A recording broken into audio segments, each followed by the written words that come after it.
In today's world, technology is becoming a very important aspect of everyday life. It was only a matter of time before classrooms began to modernize and technology began to reshape the way we educate our children.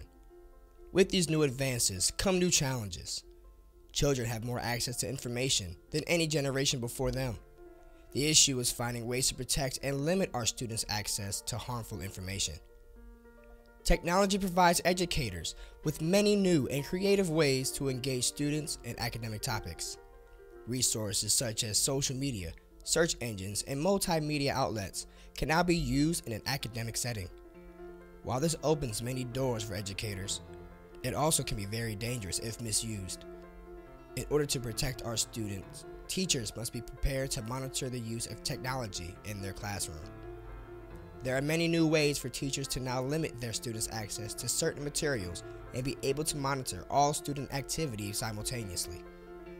Classroom screen monitoring software allows teachers the ability to monitor each student's activity in real time and redirect students if needed while sitting at their desk. This software essentially allows a teacher to be in multiple places at the same time, providing individual attention to each student while allowing students to work independently. Teachers can also use student-directed websites such as Safe Search Kids, which is a search engine specifically for children that limits their access to child-safe content. Software such as Safe Search Kids allows students the freedom of inquiry based on learning, but prevents exposure to harmful materials. Educators must not only be aware of the threats outside their classroom doors. Bullying has been an ongoing battle in schools, but with the new technology surge, bullying has taken on a new form. Cyberbullying is when people write and share hurtful material about someone online. Cyberbullying takes communication and information-based tools and turns them into weapons that are being used on school-aged children around the world.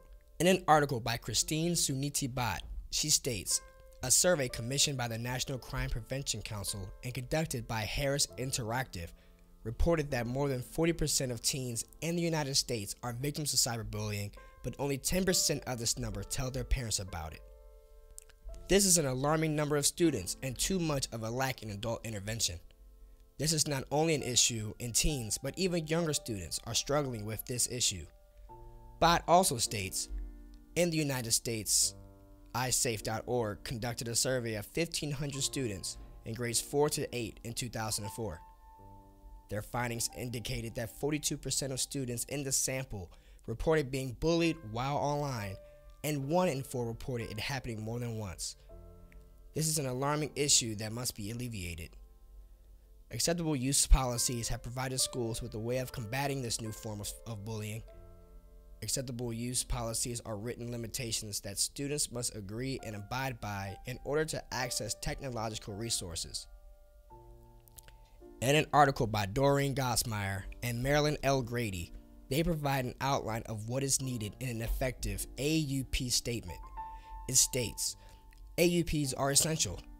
5 components recommended for an AUP are the expectation that the school computing facilities will be used exclusively for educational purposes, the expectation that students and teachers will use educationally appropriate speech and expressions when using technology, the user's responsibility to follow copyright laws, the user's rights to define privacy or lack of privacy in any and all use of school technology resources, and the user's responsibility to avoid substantial and material disruption of educational processes for the school community.